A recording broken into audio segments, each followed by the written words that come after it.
하나님 말씀 창세기 2장 8절 말씀입니다.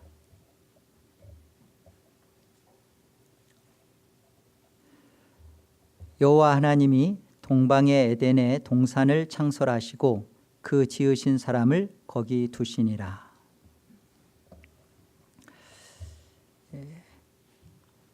에덴 동산은 하나님 나라의 모형입니다. 에덴이라는 말은 기쁨, 희락이라는 뜻이 있고요. 하나님께서는 지금 이 에덴 동산을 창설하시면서 이스라엘 백성들이 가나안 땅을 향하여 진군하고 있는 이 이스라엘들에게 광야에서 지금 이 말씀을 듣고 읽게 하시는 겁니다. 에덴 동산을 통하여서 이스라엘 백성들에게 또 저희에게 주시려고 하는 하나님의 뜻은 이 하나님 나라를 뜻하고 있는 에덴 동산이 끝이 아니라 완성이 아니라 시작이요 출발이라는 사실을 가르쳐 주는 것입니다.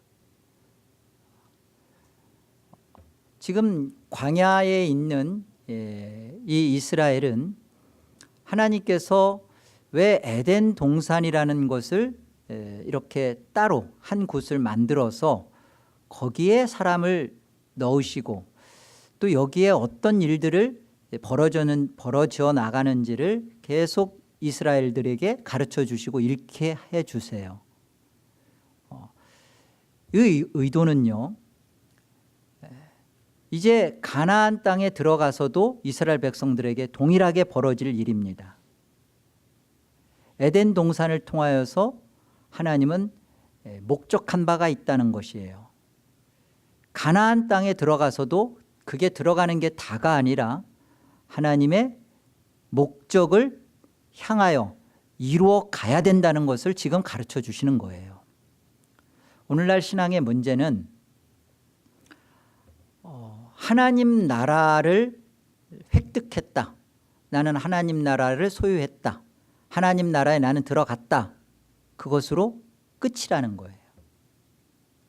에덴 동산은 그런 의미에서 우리에게 분명하게 하나님이 무엇을 다루시며 또 무엇을 다루어 가시는지를 가르쳐 주십니다. 오늘 말씀을 통해서 에덴 동산이 왜 끝이 아니라 시작인지, 하나님이 무엇을 다루어 가시는지 깨닫는 성령의 역사가 있기를 기도합니다. 먼저 여기 8절에 보시면 동산이라는 표현이 나와요. 에덴의 동산을, 에덴은 하나님 나라를 상징한다고 했습니다. 이 동산이라는 의미는요, 언덕이나 구릉을 뜻하는 것이 아니에요. 정확한 히브리 원어의 해석은 울타리입니다.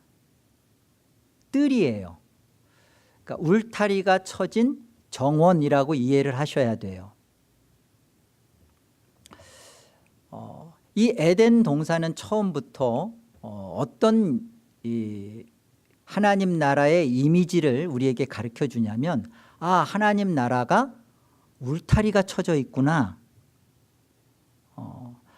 들고 나가고 하는 일에 있어서 이게 갇혀져 있고 들어가고 싶다고 들어가고 나가고 싶다고 나가는 그런 게 아니구나라는 것을 가르쳐 줍니다. 이 에덴 동산을 설명해 주는 그림이 성막이에요. 그래서 성막은 뜰로 표현이 돼요. 제사장들이 거하는 뜰, 그죠? 레위인들이 또 봉사하는 뜰, 그리고 성막 바깥에는 이방인의 뜰, 이렇게 표현을 합니다. 그래서 이방인이라는 성경의 표현은 죄로 말미암아서 하나님에 들어갈 수 없는 자들, 이방인들이에요. 근데 그들은 사실은 성막 바깥뜰에 있는 거예요. 그러니까 울타리가 쳐져서 들어가고 싶어도 들어갈 수가 없어요. 이게 동산이 갖고 있는 이미지입니다. 우리는 에덴 동산 그러면 무슨 언덕을 생각하고 그리고 뭐 힐이죠. 이렇게 구릉지대 같은 곳에서 온갖 나무들이 있고 거기에 선악과와 생명나무라는 것이 있고 그 중앙에 그렇게 그림을 먼저 그리는데 그게 아니라 성막을 생각하셔야 돼요. 에덴 동산은 성막의 모습으로 나타내진 하나님 나라의 모형이구나. 이것을 기억하시기 바랍니다. 이 동산이라는 표현을 통해서 분명히 그 하나님께서 가르쳐 주시는 것은 하나님 나라에 그 속해지려면 이방인 하나님을 떠나서 자기가 인생의 주인이 되어서 살려고 했던 이들에게 반드시 철저하게 내가 죄인이라는 사실을 인정하고 들어오도록 하나님이 울타리를 쳐놓은 거예요. 아무나 그곳에 들어오는 문제가 아니라 성막은 반드시 문을 통과해서 제물과 함께 반드시 불태워져야 되고 그리고 하나님 앞에 각이 띄워져야 되며 그리고 하나님 앞에 그 피를 들고 나가야 되는 것이 성막입니다. 이게 동산의 의미예요. 그냥 온갖 짐승들이 뛰어놀고 뭐 꽃도 만발하고 아름답고 좋은 이미지를 에덴 동산 생각하시면 안 된다는 거예요. 성막입니다. 철저하게 우리의 죄된 모습을 다루고 있고 죄가 있으면 들어갈 수 없으며 죄인이라는 것을 철저하게 자각시켜주고 그 사실을 인정하고 죄인으로서만이 들어갈 수 있는 곳, 이게 에덴 동산입니다. 그래서 에덴 동산은 어떤 의미에서의 기쁨인가? 하나님 앞에서 죄가 해결되어 있는 모습으로서의 기쁨이에요. 그냥 기쁜 게 그냥 먹고 살고 입고 쓰는 것에 있어서 풍요와 넉넉함이 있는 그것을 말해주는 게 아니라 하나님과 우리와의 관계가 우리 사이를 단절하고 있었던 죄가 해결된 하나님과의 정상화된 올바른 관계성이 맺혀진 그 기쁨, 죄가 처리된 기쁨, 이게 에덴 동산이라는 거예요. 하나님 나라는 그렇게 우리에게 와 있는 것이고 하나님은 이 부분을 설명하는 것입니다. 우리는 하나님께서 이 에덴 동산이라는 죄가 해결된 곳, 이 기쁨의 그 하나님의 울타리 정원 안에서 하나님이 하나님 나라 안에 어떻게 이 죄를 해결하시는 방식을 설명하는지를 오늘 본문을 통해서도 또 우리가 보게 돼요. 여기 다시 보시면 8절에 이렇게 표현하십니다. 여호와 하나님이 에덴의 동산을 창설하신다고 했는데 어디에 창설을 하세요? 동방에 창설을 하신답니다. 이 동방의라는 히브리어는요 미케뎀이라는 뜻인데 이것은 동쪽으로부터 이렇게 해석을 해야 돼요. 동방의라고 번역하지 않고 동쪽으로부터 이렇게 번역을 해야 정확한 의미입니다.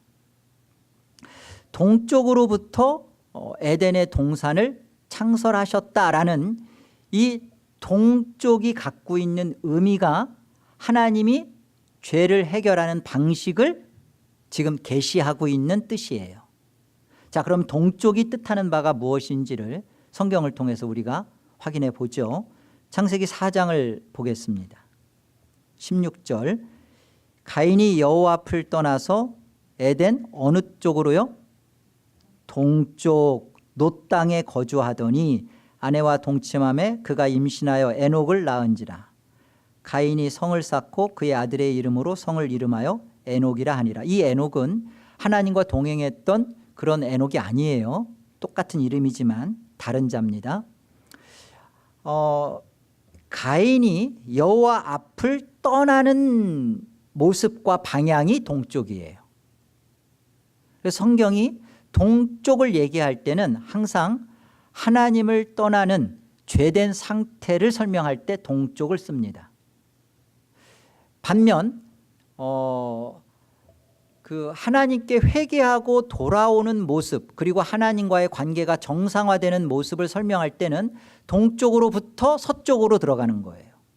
그래서 우리 성막도 보면 입구가 동쪽에 있고요. 그리고 가장 귀한 하나님의 지성소가 서쪽 방향 끝자리에 있는 거예요. 동쪽은 하나님을 떠나는 것을 설명하는 것이고, 서쪽은 하나님께로 돌아와지는, 하나님과의 깊은 교제와 관계를 이루는 것을, 그 방향을 설명해 주는 것이 바로 서쪽입니다. 창세기 11장도 한번 보실까요? 2절, 이에 그들이 어디로 옮기다가 이 동방으로, 동쪽이죠. 동쪽을 향하여 가는 거예요. 동방으로 옮기다가 신할 평지를 만나 거기 거류하며 서로 말하되, 자, 벽돌을 만들어 견고히 굽자 하고, 이에 벽돌로 돌을 대신하며 역청으로 진흙을 대신하고, 또 말하되, 자, 성읍과 탑을 건설하여 그 탑 꼭대기를 하늘에 닿게 하여 우리 이름을 내고 온 지면에 흩어짐을 면하자 하였더니, 이들이 쌓은 바벨 탑이 어느 쪽으로 향하여 옮기다가 세워지는 것이죠? 동방이에요. 동쪽입니다.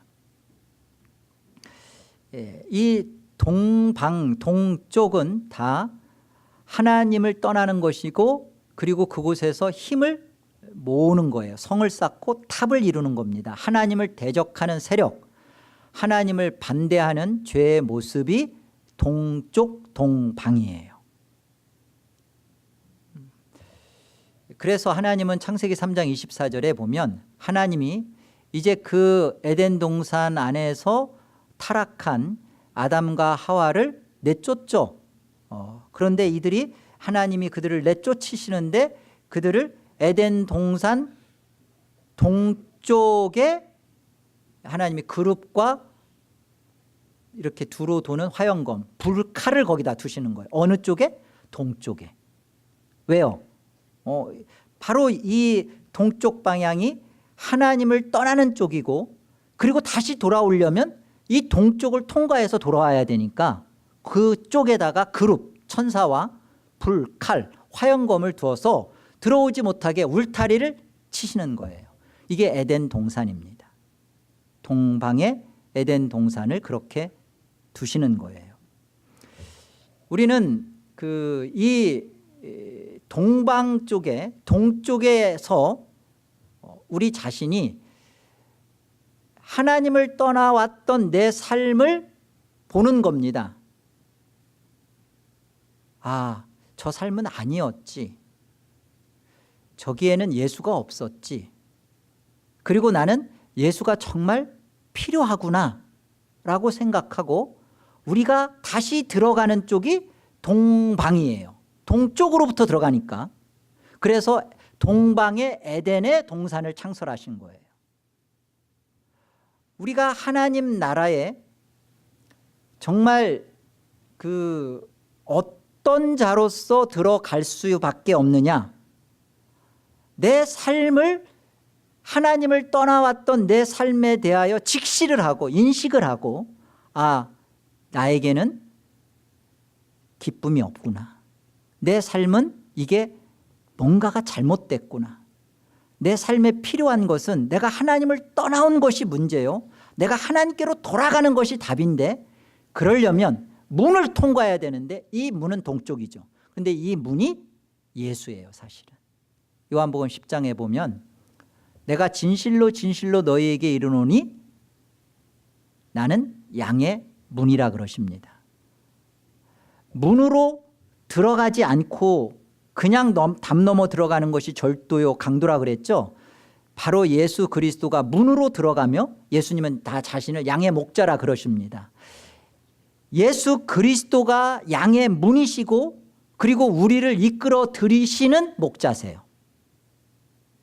이것을 지금 하나님이 지구 전체를 에덴 동산으로 만드신 게 아니라 지금 광야에 있는 그 시내 광야나 바란 광야에 있는 그 이스라엘의 입장에서 보면 유프라테스와 티브리스 강을 흐르고 있는 메소포타미아 지역이 사실은 에덴 동산이에요. 근데 그들에게 있어서 지금 동쪽인 겁니다.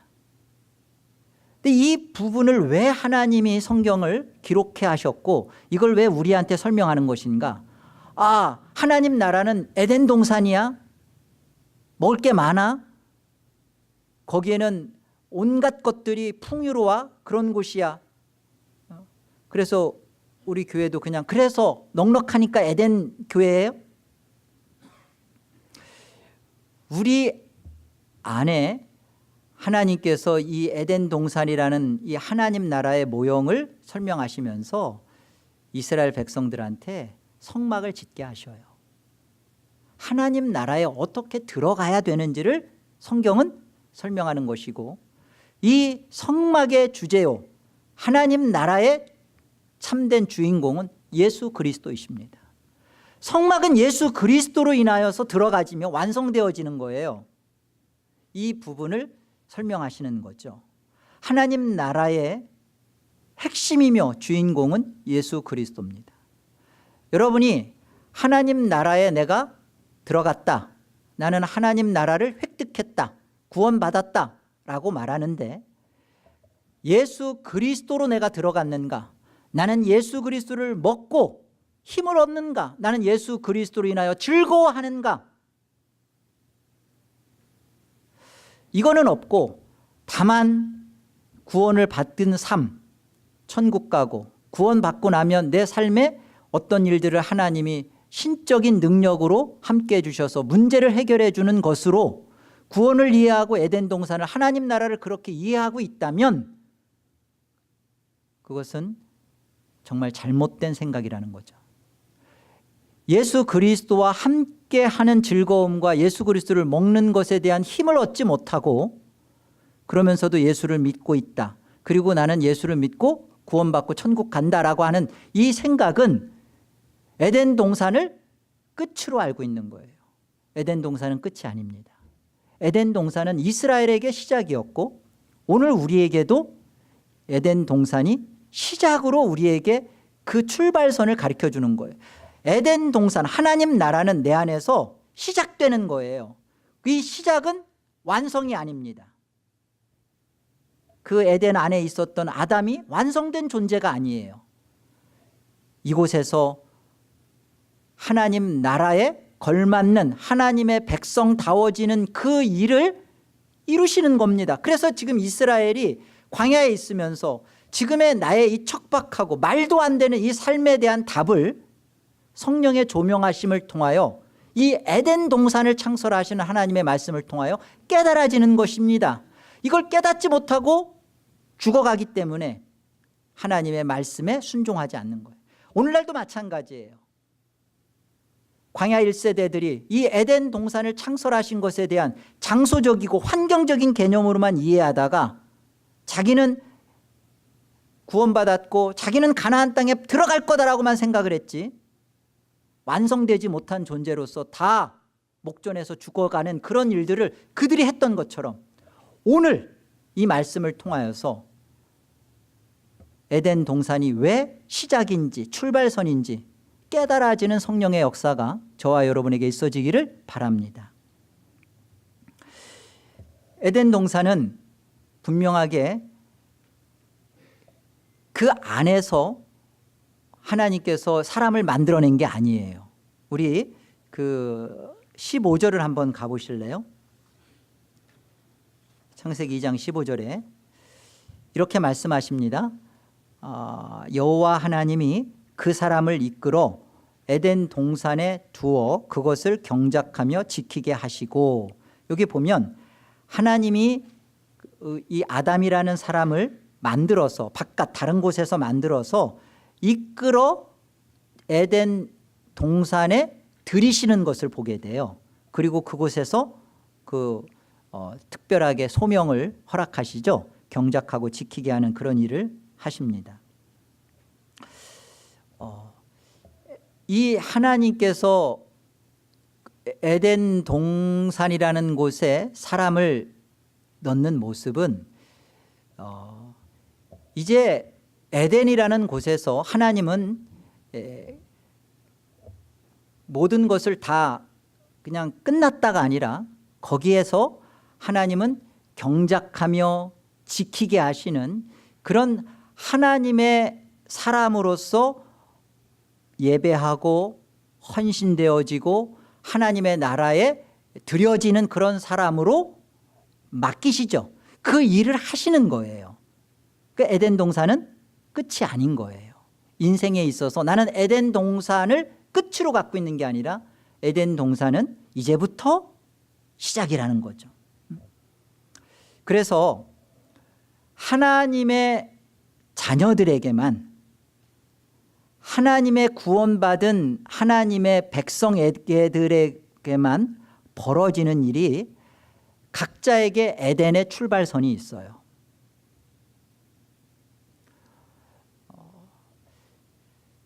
그 의미를 깨닫고 출발하는 이들이 성도죠. 말도 안 되는 현실의 그 답답함과 상황과 또 삶의 배경이 나에게 이해가 안 돼요. 세상 사람들은 하나님의 손에 이끌려서 에덴이라는 곳에 들어가 있지 못한 세상 사람들은 운명적으로 생각해요.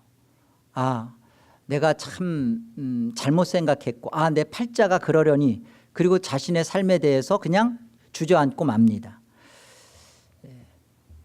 하나님의 백성들, 하나님이 에덴으로 이끌어 넣은 하나님의 자녀들에게서는 어떤 일이 벌어지냐면 똑같은 일이 벌어져요.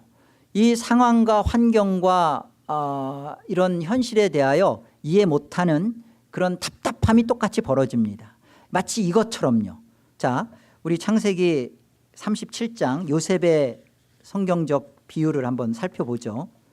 창세기 37장을 보겠습니다. 23절이요. 요셉이 형들에게 이르매 그의 형들이 요셉의 옷 곧 그가 입은 채색 옷을 벗기고 그를 잡아 구덩이에 던지니 그 구덩이는 빈 것이라. 그 속에 물이 없었더라. 그들이 앉아 음식을 먹다가 눈을 들어 본즉 한 무리의 이스마엘 사람들이 길르앗에서 오는데 그 낙타들의 향품과 유황과 모략을 싣고 애굽으로 내려가는지라. 유다가 자기 형제에게 이르되 우리가 우리 동생을 죽이고 그의 피를 덮어둔들 무엇이 유익할까? 자, 그를 이스마엘 사람들에게 팔고 그에게 우리 손을 대지 말자. 그는 우리의 동생이요 우리의 혈육이니라 하매 그의 형제들이 청종하였더라. 그때 미디안 사람 상인들이 지나가고 있는지라. 형들이 요셉을 구덩이에서 끌어올리고 은 20에 그를 이스마엘 사람들에게 팔매 그 상인들이 요셉을 데리고 애굽으로 갔더라. 요셉은 그 초반 인생이 참 아버지 야곱의 그 편애적 사랑을 받고 컸고요. 형들과 다르게 이 채색옷이라는 것을 입을 만큼 그 특별한 편애를 받았습니다. 그래서 형들로부터 시기심을 불러일으켰죠. 또한 그 하나님은 이 요셉에게 꿈을 꾸게 해주셨어요. 꿈은 내가 만들어 꾸는 게 아니라 꾸어지는 거잖아요. 그래서 정말 그 해와 달이 절하고 뭐 11별이 절하고 곡식단이 엎드려서 절하고 하는 경우를, 그런 얘기를 할 때 다 알아들었어요. 아니 그러면 엄마 아버지가 우리가 너한테 무릎 꿇는단 말이야? 절한단 말이야? 다 알아들었어요. 무슨 뜻인지 다 알아들었습니다. 근데 요셉은 그걸 원했던 게 아니에요.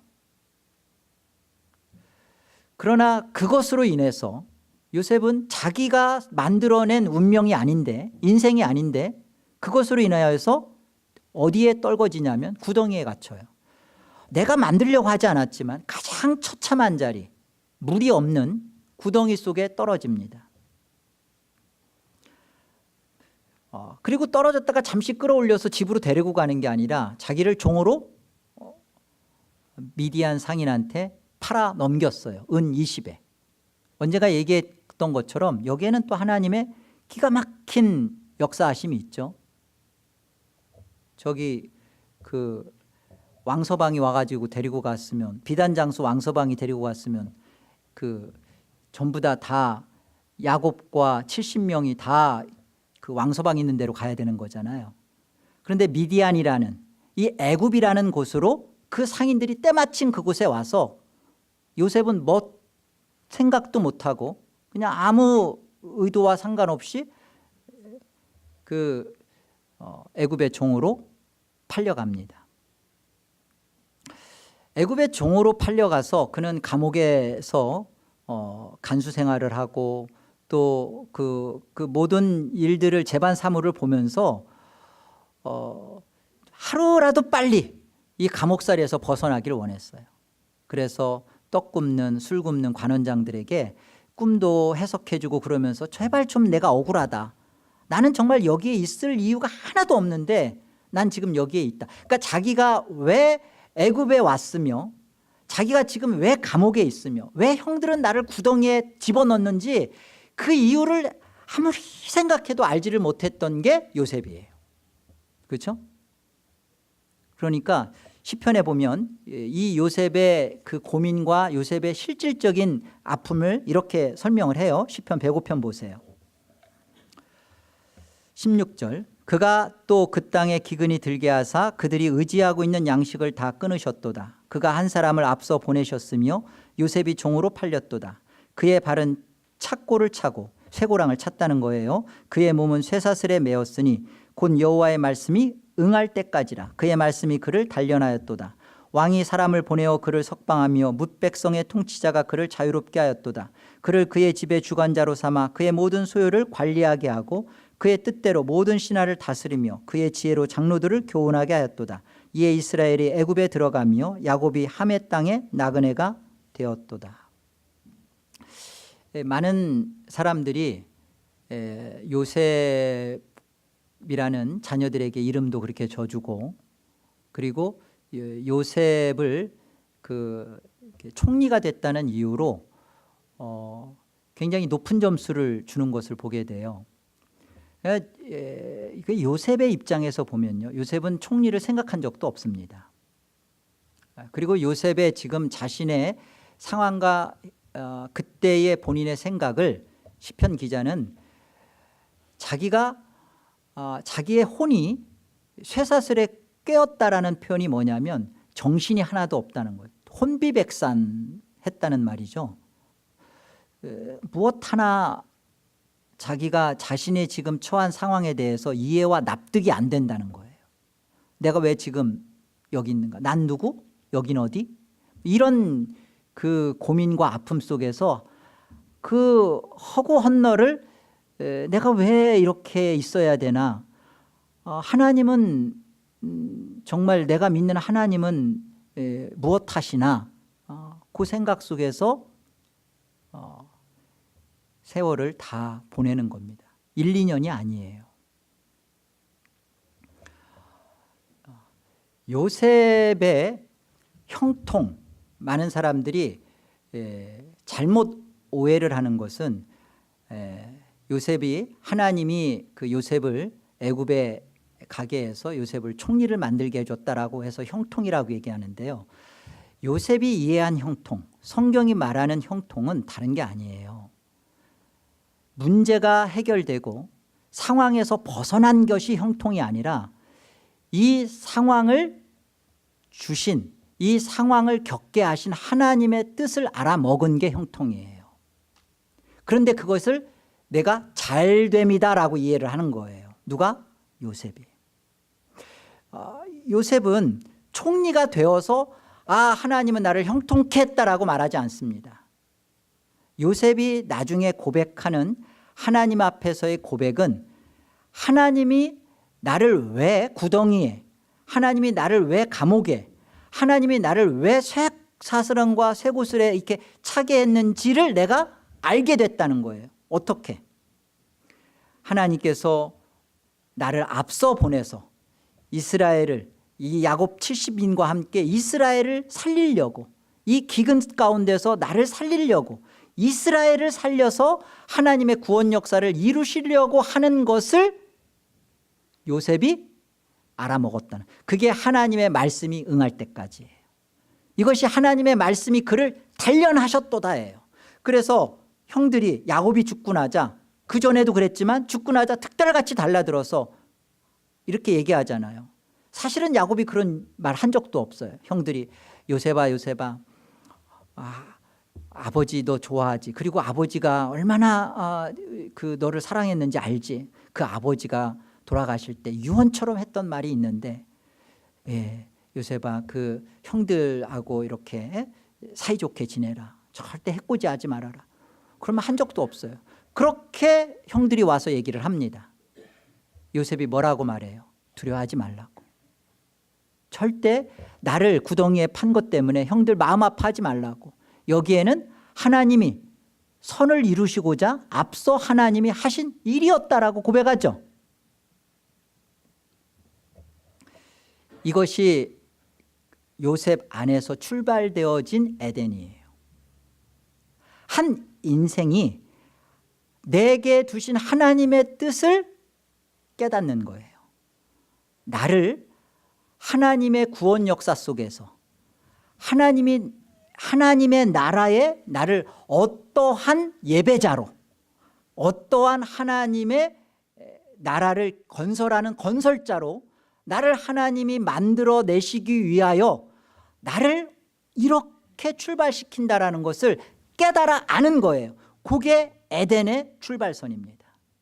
지금 아담을 이끌어 들이셔서 하나님의 말씀 가운데서 어떻게 그 인생을 살아야 되는지를 사실은 아담에게 그것을 보여주는 것처럼 우리 각자의 인생에게, 요셉에게도 그랬고요, 각자의 인생 속에 에덴을 두십니다. 우리는 사실은 내가 만든 것 같아요. 내 욕심이, 나의 잘못된 판단이 지금의 이 내가 겪고 있는 상황, 아니 과거에 겪었던 상황을 내가 만들어낸 것 같아. 그런데 아니에요. 이것은 실상 하나님의 구원 역사 속에서 깨닫고 보면 하나님이 하나님의 나라를 창설하시고 그 하나님 나라에 나를 이끌어 들여놓으시고 나를 그 하나님 나라답게 하나님 나라에 걸맞는, 거할 수 있는 그 거룩한 하나님의 그 사람 만들기 위하여 나에게 두신 나의 에덴의 출발선이에요. 우리는 원치 않는 우리의 그 욕심이나 우리의 그 깊은 탐심이나 우리의 잘못된 정욕으로 인하여서 우리가 돌이킬 수 없는 하나님 앞에 깊은 죄악된 삶에 우리가 처할 수가 있습니다. 우리 안에 우리가 원치 않는 구덩이와 같은 삶을 만났지만 이 안에서의 형통, 이 안에서의 하나님 되심을 만나는 자리는 무엇이냐면 깨닫고 받아들이는 거예요. 하나님이 나를 하나님의 구원 역사 속에 구원에 필요한 그 사람 만들기 위하여 나를 지금 이런 상황을 겪게 했구나.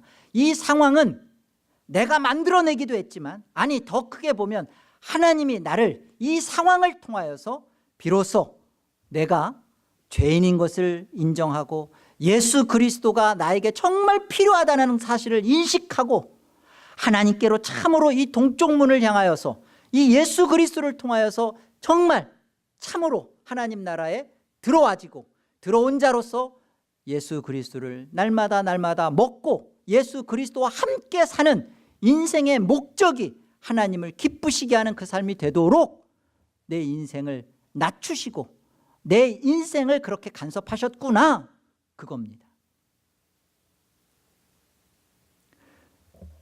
이걸 알지 못하면 우리는 벌어진 자신의 삶에 대해서 내가 왜 남들보다 못한가, 나는 왜 남들과 같은 가정을 이루지 못했나, 나는 왜 남들이 갖고 있는 그런 그 돈을 갖고 있지 못하고 내게는 자녀들의 문제는 왜 이런가, 내가 생각했던 이 내 삶의 처지는 왜 이러한가?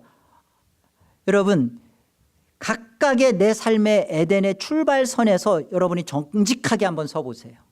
그리고 여기에서 하나님이 어떤 뜻을 이루어 가시는지를 보셔야 합니다. 자꾸만 남의 것, 다른 사람들이 갖고 있는 것에 대해서 그것을 탐낼 줄만 알고 그것을 가지려고만 하지, 정작 나를 구원하신 하나님이, 나를 에덴으로 이끌어 넣으신 하나님이 그곳에서 나에게 무엇을 이루어내시려고 하는지, 내 욕심까지도 하나님은 사용하셔서 무엇을 만들어내시려 하는지 그 하나님을 보질 않아요. 여기에는 반드시 실패로부터 출발합니다. 요셉이 구덩이에서 그의 에덴이 출발했던 것처럼 하나님이 사용했던 인생들 다 보면 그래요. 베드로도 예수님을 3번 부인하고 나서야 비로소 자기가 얼마나 예수님을 향하여 믿음으로 살 수 없는 존재인지를 자각해요. 울잖아요. 예수를 부인한 배신자로부터 그가 사도로 출발해요. 내가 주를 위하여 죽겠나이다, 그 말도 사실이었겠죠. 그러나 그 말을 정말로 지킬 수 있는 실력을 언제 갖추냐? 예수님을 3번 부인하고 닭이 울고, 그리고 부인하고 닭이 울 때 누가복음 표현처럼 예수님의 눈과 자기의 눈이 마주치는 거예요. 이때 적나라하게 자신의 모습을 보는 거예요. 내가 나를 사랑한 저 예수를 배반하는 자구나. 여기로부터 하나님의 예배자요, 하나님의 사람으로서 출발되어지는 겁니다. 바울의 경우도 그렇잖아요. 스테반을 죽인 살인자라는 그 오명과, 그리고 몸에 가시를 갖고 있는 그 이해할 수 없는 모습, 거짓 선지자라는 그런 누명을 뒤집어 쓰고 한 번도 변명과 타협하지 않고 그가 끝까지 달려갈 길을, 표대를 향하여 달려갈 길을 마치는 때까지 온전히 삶을 살 수 있었던 것은 뭐예요? 나는 예수 그리스도를 박해했던 자요, 교회를 핍박했던 자요, 철저하게 하나님 말씀을 그렇게 많이 갖고 있었던 자지만 정말 예수를 원치 않았던 자요, 그 증거로서 살인자가 되었던 자신의 모습을 하나님이 어떻게 받아주셨는, 이 사실을 바울이 에덴의 출발로 갖고 있는 거예요. 여러분의 인생에 하나님이 어떻게 여러분의 인생을 구원하셨는지 다 아시죠? 그런데 하나님이 나에게 하나님 나라를 주신 거로 그게 끝이 아니라 하나님 나라를 주신 자에게 반드시 시련과 고난과 여러분의 원치 않는 현실을 허락하신다니까요. 그 현실에서 신자들이 원하는 형통은 문제를 해결받기를 원해요. 사람을 바꾸려고 해요. 문제에서 벗어나려고 해요. 아니라고요. 하나님은 그 문제를 고스란히 우리에게 주시면서 이전에는 하나님이 난 너와 없었지, 그러나 이제 내가 너와 함께한다. 임마누엘, 예수가 우리와 함께하면서 우리를, 왜 예수를 가진 인생인지, 예수가 대체 나에게 무엇을 만들어내는지, 예수를 가짐으로 인하여서 나는 이 말도 안 되는 이곳에 왜 나는 기쁨이 솟구쳐 나오는지, 지옥이라고 생각하는 이 현실이 왜 나에게는 행복인지 파라다이스인지, 그것을 깨우쳐 주시는 거예요. 그런데 신자라고 하는 사람들이 하나님을 믿고 구원받았다, 하나님 나라를 가졌다, 나는 죽으면 천국 간다고 하는 사람들이 하나님이 내게 주신 이 에덴, 이 현실에 대하여 예수와 함께하며 사는 그 예수를 먹음으로 인하여 사는 기쁨, 승리, 즐거움, 이걸 몰라요. 하나님은 빨리 내 문제만 해결해 주길 원하죠. 하나님은 빨리 이 광야에서 벗어나기만을 원하죠. 아니요. 여러분이 그 생각을, 하나님의 자녀인데 그 생각을 갖고 있는 한 38년 뺑뺑입니다. 빨리 아세요. 내 인생에 하나님은 살아계시다. 살아계신 하나님은 나에게 왜 이 상황을 주셨을까? 이 상황에서 벗어나서, 여러분 이 상황을 벗어나서 또 다른 상황을 만나면 이전보다 더 많은 시련을 통과해야 돼요. 지금 주어진 상황에 대해서 하나님이 우리에게 주시는 메시지입니다. 아들아, 딸아, 나는 너의 전부이기를 원한다. 나는 너의 첫째이기를 바라지 않는다. 나는 너의 전부이기를 원한다. 너에게 있어서 나는 어떤 존재냐? 다만 첫째요? 다른 것에 비교해서 우선입니다. 그런 존재예요. 하나님은 하나님 나라에 질투하시는 하나님으로서 하나님은 우리에게 전부이길 원하시고 전부를 주셨어요. 전부이신 하나님이 우리의 전부가 되시는 그 기쁨을 얻기 위하여 우리 인생에 그거 가르쳐 주십니다. 그래서 우리가 하나님 나라의 참 실제인 그 하나님 나라에 우리가 들어가게 됐을 때 우리가 그 하나님 앞에 거룩하다 거룩하다 거룩하다 하나님께 영광 돌리는 것 외에는 우리에게 그 어떤 것도 남아있지 않을 만큼 이 땅에서 그거 만들어 가시겠대요. 이것이 만들어지지도 않고 있고 이 하나님 나라에 가서 이 하나님을 거룩하다 영화롭게 하려는 그 마음의 간절한 소원과 바람도 없는데 지금 이곳에서 나는 하나님 나라를 갖고 있고 죽어서는 천국 가고 나는 이미 에덴 동산에 와 있습니다라는 이 말도 안 되는 생각 속에서 정말로 신앙을 하지 않고 있는 사람들이요, 잠에서 깨어나세요. 성경은 그러지 않는다는 거예요. 로마서 14장 말씀을 보겠습니다.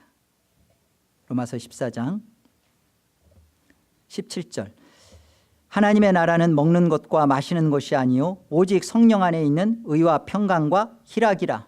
이 하나님 나라의 의, 평강, 희락의 모습이 18절의 모습입니다.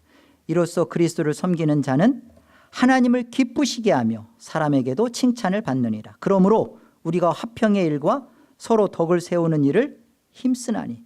여러분은 하나님 나라에 심겨졌습니까? 하나님이 여러분의 손을 이끌어 에덴 동산에 두셨습니까? 아멘이지요.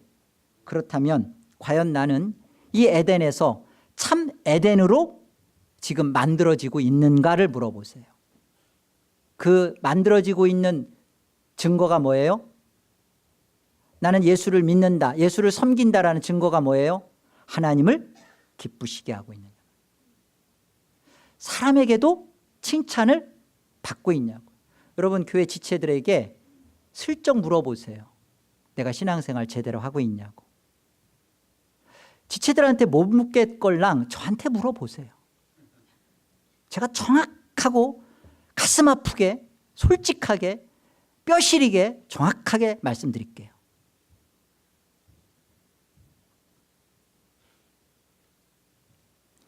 우리가 화평의 일과 서로 덕을 세우는 일에 힘쓰나니. 여러분, 하나님 나라에 들어간 자만이 하나님의 나라의 백성다워져 갈 수 있어요. 왜? 세상 사람은요, 그 요셉과 같은 구덩이에 갇혀져 있는 그 순간 운명론자에 빠지고요, 그리고 그 구덩이에서 벅벅 기어 나와서 잘 먹고 잘 사는 것으로 문제 해결 끝이에요. 여기에 왜 나를 구덩이에 두셨을까? 이 구덩이에 두셔서 감옥에 갇혀서 하나님이 이스라엘이라는 구원 역사를 이루고 나를 거기에 하나님이 사용하는 하나님의 나라를 건설하며 하나님 나라를 이루는 예배자요, 하나님께 정말 드려지는 그 인생으로 하나님을 기쁘시게 하는 인생으로 나를 사용하시고 전혀 못 만나요. 누구만이 만나요? 하나님이 에덴 동산을 창설하시고 동방으로부터 우리의 죄를 보게 하시며, 그래 저 삶은 아니었지, 저 삶에는 예수가 없었지, 나는 예수를 필요로 하지, 나는 예수와 함께 살아야 되는 게 진짜 기쁨이야, 나는 정말 하나님 나라 예수 때문에 갈 거야, 나는 예수 없으면 못 살겠어, 나는 예수가 좋아, 이런 마음이 있는 자가 예수 그리스도의 문, 하나님이 그 예수 그리스도를 통과하여서 에덴 동산에 갖다 놓은 그 자가 될 때 그는 어떻게 살겠어요? 하나님을 기쁘시게 할게. 어떤 게 하나님을 기쁘시게 할 건가? 어떻게 하면 화평을 이룰 것인가? 어떻게 하면 하나님의 영광을 세울 것인가? 여러분, 여기에 목적을 두고 살면 사람에게 칭찬받습니다. 여러분이 이 인생을 사시기를 바랍니다. 예수 없는 자처럼 살다가 예수를 믿는 것처럼 그렇게 흉내내다가 하나님 앞에 난 너 몰라. 처음부터 넌 아니었어. 제가 왜 아니었죠? 너는 그 에덴에서 만들어진 게 뭔데? 여러분, 신앙생활 하면서 하나님 앞에서 여러분이 에덴으로서 하나님의 의, 희락, 평강, 기쁨, 하나님을 기쁘시게 하고 영화롭게 하는 것이 무엇이 만들어졌는지, 무엇을 지금 또 만들어져 가고 있는지 여러분 스스로를 돌아보십시오. 그날 후회해도 소용없어요. 지금 회개하면 기쁨이 넘칩니다. 그리고 여러분의 삶에 이 열매가 풍성히 맺혀지는 참 에덴의 백성으로 여러분 안에 인생 안에서 많은 하늘의 열매들, 그리스도의 성령의 열매들이 다닥다닥 맺혀지기를 주의 이름으로 기도합니다. 기도합니다. 하나님 은혜를 감사합니다. 하나님 나라의 모형인 에덴 동산을 통해서 하나님 나라의 참 실제를 이루어 가시는 하나님을 찬양합니다. 하나님, 우리는 에덴 동산, 하나님 나라 내가 들어갔다. 그러면 그것이 다인 줄로 알았습니다. 그러나 오늘 말씀을 통해서 하나님은 에덴 동산을 예수 그리스도로 그 문을 통과하여 들이시고 반드시 그곳에서 참 예배자요, 하나님 나라의 건설자로 인생을 만들어 가시는 것을 보게 되었습니다. 하나님 감사합니다. 우리 인생은 이제 예수 그리스도를 먹음으로 인하여 구덩이든 감옥이든 하나님의 뜻을 깨달아 아는 인생이 되고 말았습니다. 그래서 어디에 있든지 우리는 감사하며 기뻐하며 하나님과 함께하는 이 삶이 어디인들 하나님 나라인 것을 고백합니다. 주여, 이제 하나님의 거룩한 자녀 되었사오니 거룩한 자녀답게 우리 인생을 하나님 앞에 묶어주시고 날마다 날마다 하나님 앞에 드려지는, 헌신되어지는 그런 삶이 되도록 은혜 위에 은혜를 더하여 주시옵소서. 예수님의 이름으로 기도합니다.